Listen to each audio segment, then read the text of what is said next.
Bonjour à tous, bienvenue dans ce nouvel épisode du podcast de Croissance Plus, What If No Limits. Aujourd'hui, nous recevons Clément Houllier, cofondateur de Aum. Bonjour Clément. Bonjour.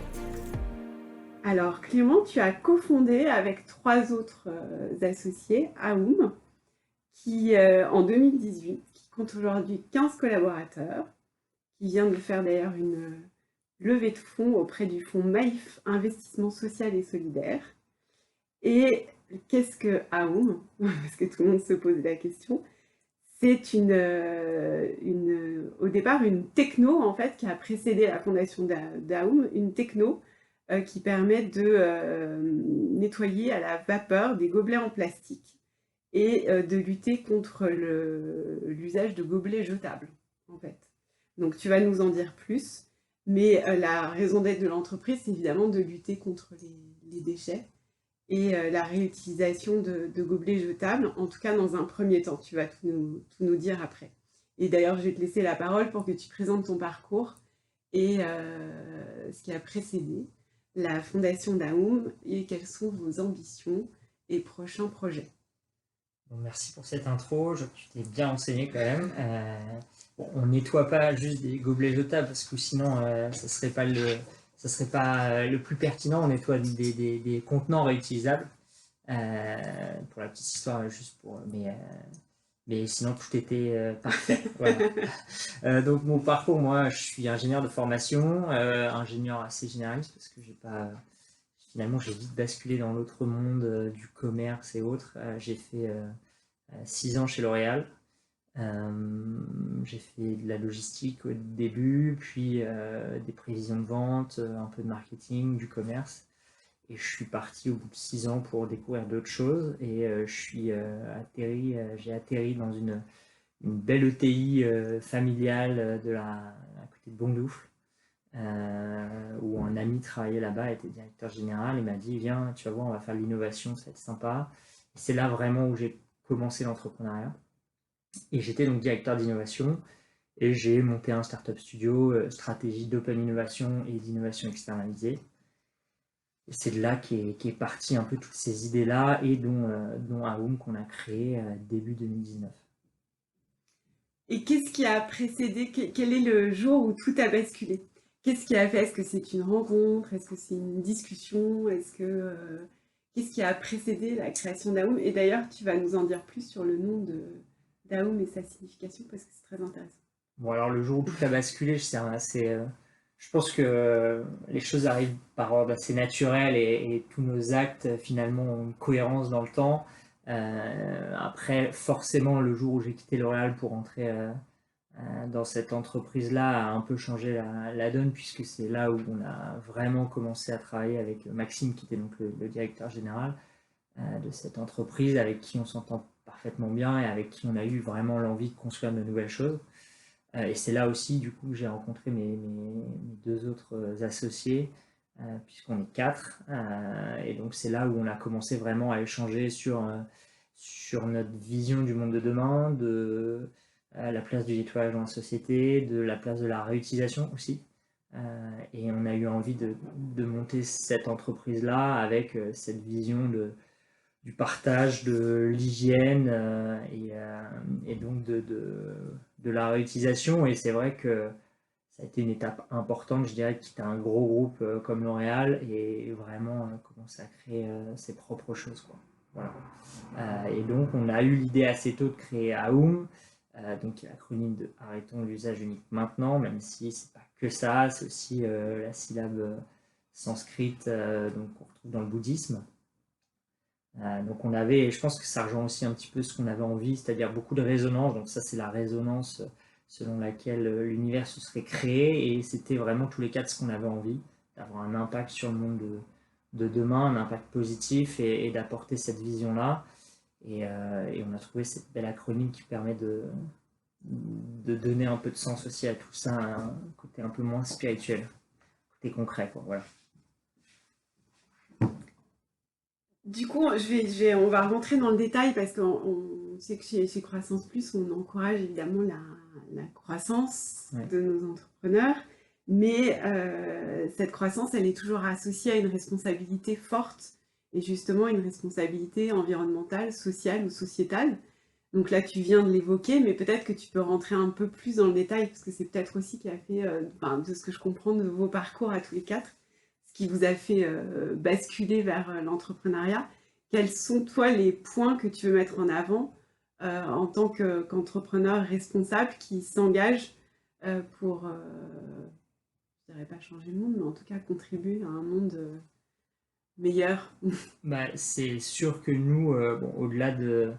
Je pense que l'organisation en elle-même, elle se veut de plus en plus responsable et avec, je pense, des enjeux forts socialement aussi. Et une entreprise qui veut être durable aujourd'hui et ouais, pérenne dans le temps, il faut qu'elle prenne en compte tous ces aspects-là dans sa structuration.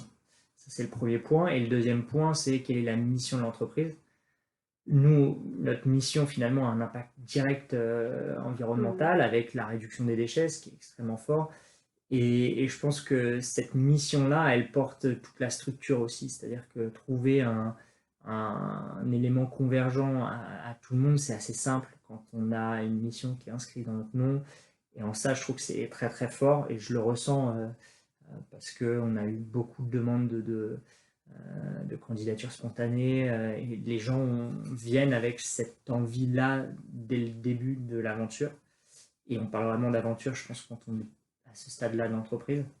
Et c'est vrai que aussi, bon, bah, l'impact environnemental est important, mais quand on construit cette, je dirais, ce parcours-là avec cet objectif très précis, on se rend compte que toutes les choses qui nous arrivent, elles nous arrivent aussi avec beaucoup de chance ou de hasard heureux. Alors on appelle ça la sérendipité. Et c'est vrai que nous, quand on a lancé, je m'explique un peu parce que ça reste encore un peu flou, mais quand on a lancé Aoum début 2019, la loi anti-gaspillage, elle n'était pas encore totalement décidée. Il y avait des choses qui étaient en train de s'inscrire, mais en tout cas, c'est pas ce qui nous a animés au moment où on a créé la boîte. Et c'est vrai qu'au moment où on a vu tiens, l'arrêt de l'usage unique, enfin l'arrêt des gobelets jetables, janvier 2020, ça a été un petit peu retardé, 1er juillet 2021, etc. L'objectif 2040, plus d'emballage plastique. En fait, on se rend compte qu'il y a une vraie mouvance qui va vers du zéro déchet. On est arrivé, nous, avec un élément très très fort dans notre nettoyage, c'est aussi de la désinfection, puisqu'on est à plus de 140 degrés. Derrière, il y a eu le Covid, où les gens disent c'est fou, est-ce que c'est de la chance? Et je pense qu'il y a une convergence assez logique quand on va dans le sens de l'histoire et qu'on fait des choix qu'on incarne réellement. Finalement, cette responsabilité-là, elle doit être innée presque, je pense, à l'entreprise pour que l'entreprise puisse réussir par la suite. D'autant que, en fait, vous incarnez complètement les valeurs qu'on porte parce qu'il y a quand même une innovation très forte et une innovation techno qui a précédé la création de la boîte. Peut-être que tu peux nous en parler un peu plus, parce qu'on reste assez flou Ouais. dans la techno et le produit que vous avez développé. Donc peut-être que c'est le moment où tu peux tout nous dire sur Ouais. cette innovation technologique. C'est vrai que la techno, en fait, on savait qu'on allait utiliser de la vapeur pour commencer, parce que c'était totalement sous-utilisé aujourd'hui dans le nettoyage, et ça correspondait vraiment à nos valeurs, c'est-à-dire faible consommation en eau. Et aujourd'hui, quand on parle de réutilisation, on se dit, et c'est ce que j'ai vu dans pas mal d'études, on augmente environ de plus 170% la consommation d'eau quand on passe d'un contenant jetable à des contenants réutilisables. Parce que dans toutes ces études-là, on prend en compte le nettoyage classique qu'on a fait depuis des dizaines d'années. Et nous, c'était aussi un des enjeux qu'on avait en tête, qui était la faible consommation d'eau, qui va être un enjeu de plus en plus prépondérant dans le monde de demain. Donc ça, c'était l'histoire de la techno. Par contre, après, on savait qu'en utilisant cette vapeur, il allait quand même falloir faire des choix assez compliqués. C'est-à-dire quel type de contenant, quel type de nettoyage, parce que la vapeur utilisée comme ça sans la maîtriser réellement, c'est compliqué. Et donc, on a déposé des brevets sur notamment on va dire une complémentarité entre notre verre et notre outil nettoyage. C'est-à-dire que la vapeur, finalement, on se rend compte qu'elle est efficace que quand on la cloisonne dans un environnement restreint. Et donc, finalement, on pose donc aujourd'hui notre verre sur une empreinte, un dôme. On vient encapsuler le verre et ensuite la vapeur chemine à l'intérieur de cette empreinte-là et vient nettoyer, désinfecter puisqu'on est à plus de 140 degrés. Et ensuite, on a un flux de séchage qui vient refroidir le verre et qui vient le sécher aussi pour qu'il soit totalement sec. Et ce qui est intéressant, c'est, oui, on utilise nos propres contenants, mais je pense que c'est aussi dans cette idée-là d'avoir le nettoyage le plus écologique qui soit, il faut qu'on maîtrise la forme du verre, parce que le nettoyage, c'est vraiment une complémentarité aussi. Il y a plein de choses qui n'ont jamais été designées pour être facilement nettoyables. Et c'est aussi une des raisons pour laquelle aujourd'hui un mug, c'est compliqué. Il y a beaucoup de zones de rétention au fond. Quand on essaie de nettoyer, c'est compliqué. C'est un matériau qui est poreux, donc le café s'encrasse de manière plus profonde dans la matière. Et si finalement on arrivait à créer un contenant qui lui soit beaucoup plus adapté pour le nettoyage, alors on aurait besoin de moins d'énergie, moins d'eau, moins de temps. Et c'est aussi ce qu'on a voulu apporter, quoi. Donc ça, c'est la techno de base qui a découlé en effet le produit qu'on a développé pour attaquer le marché des entreprises où on consomme le plus de gobelets jetables. Aujourd'hui, on en consomme environ, avec le télétravail sans doute un peu moins, mais les chiffres au début de l'aventure, c'était 5 milliards par an en France. C'est énorme, dans le monde, c'est 500 milliards environ. Donc c'est des chiffres qui sont importants et qui montrent bien qu'aujourd'hui, au-delà de la simplicité d'usage, il n'y avait pas de réelle alternative qui soit assez simple pour concurrencer réellement le jetable. D'accord. Et est-ce que tu peux nous parler de vos perspectives dans les mois qui viennent? Parce qu'alors, on comprend que vous avez créé la boîte au moment du full télétravail, finalement. Ouais. Donc, est-ce que ça vous a freiné ou est-ce que, au contraire, vous avez pu en profiter pour continuer à développer et à prospecter de nouveaux marchés? Et quelles sont vos perspectives dans les mois qui viennent, voire les années qui viennent? Bon, c'est sûr que la situation n'est pas simple. Après, on est en fin de développement, on vient d'industrialiser la machine, on va recevoir les pièces dans quelques semaines pour lancer l'assemblage, puisqu'on assemble nous-mêmes nos machines dans Paris, dans le 15e. Donc on va sortir 500 machines cette année pour livrer nos clients. La difficulté entre guillemets du télétravail et la période actuelle, c'est que c'est un peu plus compliqué d'aller voir les clients, de faire des démonstrations chez eux. Après, ça ne nous a pas réellement beaucoup retardé. Alors oui, on a forcément perdu un peu de temps avec des partenaires aussi qui ont dû fermer ou des approvisionnements qui ont été un peu plus longs. Donc forcément, ça a un petit peu joué, mais ça ne nous a pas impacté réellement sur la vie de la boîte et sur le fait qu'on allait potentiellement échouer ou autre. D'accord. Ça nous retarde juste un petit peu, quoi. Mais au global, c'est vrai que aussi, il faut le dire, je pense que la crise sanitaire, de par notre approche de la désinfection, permet aussi de mettre largement en avant la solution par rapport à ce qui peut se faire aussi à côté sur le marché. Donc ça, c'est plutôt un hasard heureux, comme je disais auparavant. Mais c'est lié à cette vision-là hein, du partage, et donc qui dit partage dit désinfection obligatoire. Et je vais reboucler parce que ce qui est intéressant quand je dis désinfection obligatoire, je pense qu'il y a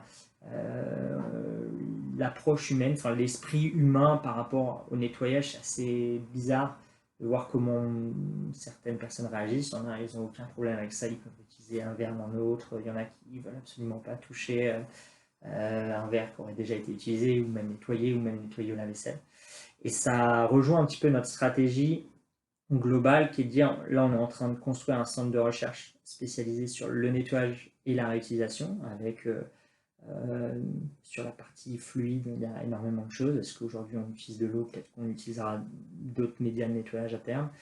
Il y a plein de choses à penser en termes de techno aussi, mais aussi sur la psychologie. On aimerait bien faire des thèses sur la psychologie humaine par rapport au nettoyage. Je pense que je me pose toujours cette question de savoir pourquoi on n'a pas développé le nettoyage davantage depuis des siècles. Et puis derrière, c'est nous-mêmes faire la propre conception de les technos qu'on va pousser et de les concrétiser en produits, et ensuite d'aller sur différents marchés. Donc ça peut être le vrac dans les supermarchés, le refill en boutique pour la cosmétique, nettoyage des gourdes, de bouteilles Castaldi, voilà. Tous ces sujets-là sont des sujets sur lesquels on doit apporter des solutions à l'avenir. D'accord. Et à 1 an ou 2 ans? L'idée, c'est à 1 an ou 2 ans, c'est d'avoir 2000 machines en parc, de commencer à travailler un petit peu en Europe, en Suisse, en Belgique, avec des premiers partenaires, et de commencer un nouveau cycle de R&D avec une nouvelle machine sur une autre verticale. On peut vraiment lancer, même si on n'arrivera pas sur le marché avec une nouvelle machine en 2 ans, ou en 2 ans, mais en tout cas, c'est déjà de commencer même par rapport aux équipes, parce qu'on a des gens qui sont vraiment très très bons en recherche, sur lesquels il faut aussi qu'on les alimente, quoi. Bravo à vous. Alors on arrive Merci. à la question, tu as mérité. Tu es entrepreneur, et comme tu es entrepreneur, on va te donner, parce que chez nous, les entrepreneurs sont des super-héros un peu, donc on va te donner un super pouvoir, et je vais te demander si tu avais un super pouvoir, la première chose que tu changerais dans le monde. Bon, j'ai pas mal de choses en tête. Après, ça rejoint un peu, si on veut boucler la boucle. Je trouve que par rapport au nettoyage, il y a énormément de choses à faire, et je serais curieux de voir si depuis 100 ans, justement, on avait eu ce super pouvoir-là de mettre le nettoyage au niveau d'autres technos, comme je sais pas, la télécommunication. Il y a 100 ans, on téléphonait on téléphonait pas forcément, ou alors les téléphones étaient assez archaïques.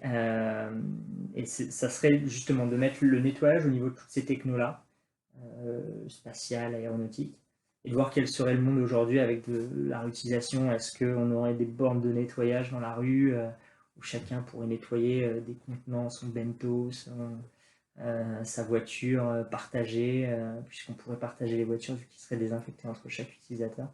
Ça serait un petit peu d'apporter, de permettre ça aujourd'hui, quoi. Voilà. Très bien. Et une question qui est un peu contradictoire, mais pourquoi pas, avec la question précédente. Si tu n'étais pas entrepreneur aujourd'hui, si tu n'avais pas sauté le pas, quel métier exercerais-tu? Est-ce que tu serais toujours directeur de l'innovation dans une ETI, ou en Ouais, poste alors, dans un grand groupe? sans doute. Après, je vais dire, si j'avais pas été entrepreneur, qu'est-ce que j'aurais aimé faire plutôt? Ce serait un truc qui me plaît beaucoup, c'est le sport. J'ai un gros enfin, j'en fais beaucoup, et je pense que dans mon équipe de vie, c'est très important. Et j'aurais aimé, et je l'ai déjà été un petit peu par le passé, mais entraîneur de foot. Et j'aimerais le faire à plus grande échelle, je pense, notamment parce que c'est ce qui me plaît beaucoup dans cette aventure-là, au final. C'est d'emmener des personnes vers un objectif commun et de les embarquer et de vivre une aventure humaine. Et c'est ce qui, moi, me plaît énormément aujourd'hui, et c'est ce que j'aurais aimé, je pense, réitérer à côté, quoi, dans un autre cadre et dans un univers un peu plus sportif. Voilà. Top. Donc plein de beaux projets. Et s'il y avait une phrase, si tu voulais conclure, qu'est-ce que tu partagerais avec nos entrepreneurs et au-delà? C'est une citation que je dis souvent, c'est: quoi que tu rêves d'entreprendre, fais-le, l'audace a du génie, de la magie. Voilà. Bravo Clément, merci pour ce temps. Merci à Et vous. on va souhaiter beaucoup de succès à vous, Yes, à toi et à tes associés, et à l'ensemble de l'équipe. ça marche. Merci beaucoup. À bientôt Clément. À bientôt.